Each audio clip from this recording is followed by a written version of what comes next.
मैं आपको बताता हूं कि अदालत का फैसला क्या है, कोर्ट ने क्या कहा और उसका मतलब क्या है। कोर्ट ने यह कहा कि श्रृंगार गौरी की पूजा का हक मांगने पर 1991 का वर्शिप एक्ट लागू नहीं होता। डिस्ट्रिक्ट जज अजय कृष्ण ने अपने ऑर्डर में इसकी वजह एक्सप्लेन की है। जज ने 26 पेज के फैसले में लिखा है कि पिटिशनर्स के मुताबिक 1993 तक वो कैंपस में मां श्रृंगार गौरी, भगवान हनुमान और गणेश जी की पूजा लंबे समय से करती थी। 1993 में सरकार ने रोज पूजा पर रोक लगा दी। 1993 से उन्हें साल में केवल एक बार इन देवी देवताओं की पूजा करने की परमिशन मिली। चूंकि 1947 के बाद से पूजा होती रही है, इसीलिए प्लेसेस ऑफ वर्शिप एक्ट के तहत ऐसी पिटीशन पर किसी तरह की रोक नहीं है। डिस्ट्रिक्ट जज ने यह भी बताया कि आखिर इस याचिका पर 1995 का वक्फ एक्ट और श्री काशी विश्वनाथ एक्ट 1983 क्यों लागू नहीं होता। ऑर्डर में लिखा है कि पिटीशन पर वक्फ एक्ट 1995 इसलिए लागू नहीं होता क्योंकि वो मुसलमान नहीं है, इसलिए उन्हें नहीं पता कि जिस जमीन पर वो पूजा की इजाजत मांग रही हैं वो वक्फी है या नहीं। उन्हें यह भी नहीं पता कि वक्फ होता क्या है। अदालत ने यह भी कहा कि श्री काशी विश्वनाथ एक्ट 1983 में किसी पर इस बात की रोक नहीं है कि मंदिर परिसर या उसके बाहर मौजूद मूर्तियों की पूजा की परमिशन न मांगे। ऐसे में अंजुमन इंतजामिया मस्जिद कमेटी का यह तर्क भी गलत है कि महिलाओं की पूजा के अधिकार की याचिका श्री काशी विश्वनाथ एक्ट 1983 के एक्ट के खिलाफ है। कोर्ट के फैसले से मुस्लिम नेताओं और संगठनों को उतनी दिक्कत नहीं है जितनी परेशानी बीजेपी और आरएसएस से जुड़े नेताओं के बयानों से है। अश्विनी उपाध्याय ने कहा कि अब मथुरा से लेकर भोजशाला तक के सारे विवाद सुलझ जाएंगे। अब वाराणसी की कोर्ट का फैसला इन मामलों में नजीर बनेगा। आज का फैसला इस मामले में ऐतिहासिक है कि आने वाले टाइम में जो पाटन में जामा मस्जिद का मुकदमा है, या मथुरा में ईदगाह का मुकदमा है, या पांडुआ में अदीना का मुकदमा है, या जौनपुर में अटाला का मुकदमा है, या अहमदाबाद में भद्रकाली का मुकदमा है, या मध्य प्रदेश में जो भोजशाला का है, उन मुकदमों के लिए एक नज़ीर बन गई। आज डिस्ट्रिक्ट कोर्ट ने बड़ा फैसला दिया है, दोनों पक्षों को सुनने के बाद दिया है और प्लेसेस ऑफ वर्शिप एक्ट को अच्छी तरीके से पूरा कंसीडर करने के बाद दिया है। तो मुझे लगता है कि आने वाला फैसला इस मामले में लैंडमार्क है कि जो देश भर में और जहां जहां विवाद चल रहे हैं वहां के डिस्ट्रिक्ट कोर्ट्स को ज़्यादा दिमाग नहीं लगाना पड़ेगा। उनको डिस्ट्रिक्ट कोर्ट्स के लिए सामने एक नज़ीर आ गई डिस्ट्रिक्ट कोर्ट की। लेकिन मैं फिर से कह रहा हूं, ये बहुत सीधी सी बात है। अल्टीमेटली जो स्थान है उसको आपको या तो हिंदुओं को देना पड़ेगा या मुस्लिम्स को देना पड़ेगा।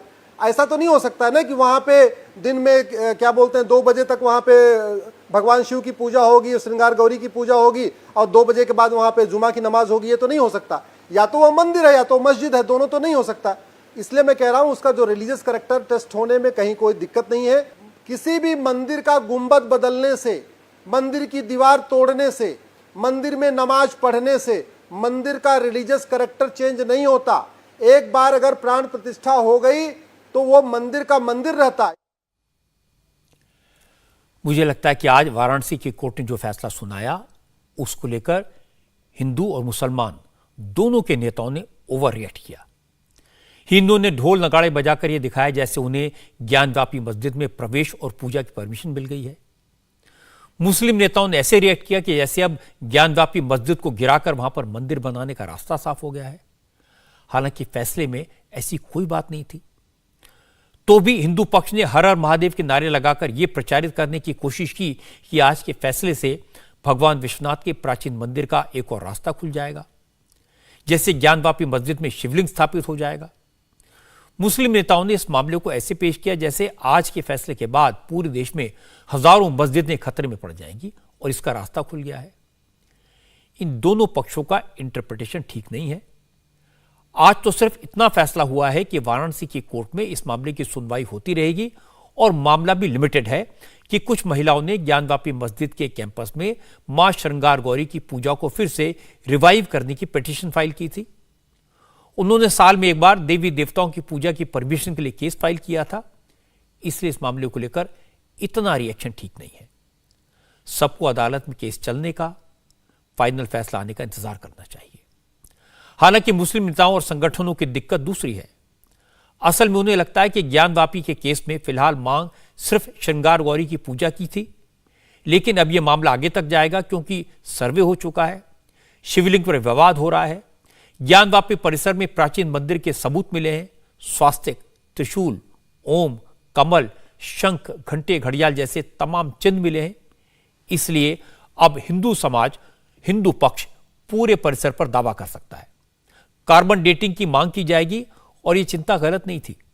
वाराणसी के केस में जो पिटिशनर्स हैं, उनके पैरोकार सोहनलाल आर्य ने आज कहा कि अब तो वैज्ञानिक तरीके से पूरी जांच होनी चाहिए, हिंदुओं को न्याय मिलना चाहिए। आगे कार्बन डेटिंग की मांग होगी। जो कुएं में शिवलिंग मिले उनको दर्शन पूजन का अधिकार चाहते हैं और पूरे देश के पत्रकारों को हम बुलाना चाहते हैं माननीय याचिका देकर के कि आए मस्जिद में जाकर के मस्जिद में जाकर देखें, हिंदू पर चिन्ह देखें और हम लोगों के प्रति न्याय जो है उसके एक कारण बने। इस मामले में आज सियासी बयानबाजी भी हुई। केंद्रीय मंत्री गिरिराज सिंह ने कहा कि हिंदुओं के लिए अयोध्या, मथुरा, काशी ही मक्का मदीना है। अगर हिंदुओं को यहां उनका हक नहीं मिलेगा तो कहां मिलेगा? हिंदू कहां जाएंगे? नंदी की तपस्या सब दिन समाप्त हुआ है, देर है अंधेर नहीं है। कानून पर मुझे भरोसा है क्योंकि हम कहां जाएंगे? मेरे लिए मक्का मदीना तो है नहीं, हमारे लिए तो सब कुछ यही काशी, मथुरा, अयोध्या ही है। तो हम यहाँ छोड़ करके कहाँ जाएंगे? लेकिन कानून को भी हम सम्मान करते हैं कानून के साथ। मैं भारत में तमाम लोगों से पूछना चाहता हूँ कि भारत का धरोहर काशी, मथुरा और अयोध्या है, आध्यात्मिक पहचान है कि नहीं है? अगर पहचान है, हमें उनकी पूजा करने का हक भी मिलना चाहिए या ना मिलना चाहिए? यही तो प्रश्न। संविधान और कानून को भी हम मानेंगे क्योंकि इसे मुगलों ने, लुटेरों ने, जो आज कोई बरसी मनाते हैं औरंगजेब का, चादर पोशी करते हैं बख्तियार खिलजी का, उन लुटेरों ने हमारे धार्मिक, सांस्कृतिक हम स्थलों को ध्वस्त करने का काम किया है। चाहे सोमनाथ से लेकर के काशी तक आज जरूरत है कि हम उसे भूल नहीं सकते। ये मेरे लिए भारत के सनातन के पहचान, आराध्य के साथ जुड़ा। वाराणसी की कोर्ट के फैसले से मुस्लिम स्कॉलर्स थोड़े मायूस दिखाई दिए। हालांकि सब यही कह रहे हैं कि न्यायपालिका पर, जुडिशरी पर उन्हें यकीन है, ऊपरी अदालत में जाएंगे, अपनी बात कहेंगे, सबूत रखेंगे और उन्हें उम्मीद है कि उन्हें न्याय जरूर मिलेगा। दोनों पार्टीज अपनी अपनी बातें रखेंगी और जो मस्जिद की साइड है वो भी अपनी दलीलें पूरी ताकत के साथ रखेंगे। और आज से नहीं बल्कि सैकड़ों सालों से मस्जिद में नमाज होती आ रही है, वहाँ पे मस्जिद कायम है और लोग वहाँ नमाज अदा कर रहे हैं और आज भी नमाज अदा हो रही है, इसमें कोई भी शक व शुबहे की गुंजाइश नहीं है। तो लिहाजा वहाँ पे नमाज अदा की जाती रहेगी। उस सिलसिले में हम समझते हैं कि कोर्ट ने ऐसी कोई बात नहीं कही है जिससे कि कोई नमाज अदा करने पे सवालिया निशान लग रहा हो। लेकिन बहरहाल जो भी ये केस चल रहा है, इस केस को अदालत में ही पूरी ताकत के साथ लड़ा जाएगा। और लेकिन मेरी सबसे यही एक बार फिर से अपील है कि सब लोग हर तरीके से अमन कायम रखें और ये एक लीगल मसला है, जाहिर सी बात इसका फैसला अदालत में ही होना है। वाराणसी की जिला अदालत के फैसले पर मुस्लिम नेताओं की जो चिंता है वो बेवजह भी नहीं है। जैसे ही अदालत का फैसला आया, उसके थोड़ी देर बाद मथुरा में श्री कृष्ण जन्मभूमि हिंदुओं को वापस देने की पिटीशन फाइल करने वालों ने भी अपनी तैयारी शुरू कर दी। मथुरा के पिटीशनर्स ने कहा कि वाराणसी के कोर्ट के फैसले से उनका दावा मजबूत हो गया है। आज ज्ञानवापी मामले में जो माननीय न्यायालय का फैसला आया है वो हिंदू पक्ष के लिए बहुत ही शुभ है। अब इस फैसले के आधार पर हम लोग भी मथुरा न्यायालय में उसकी प्रति दाखिल करेंगे और माननीय न्यायालय से अपील करेंगे कि इस बरसेफ एक्ट को यहाँ भी नहीं माना जाए।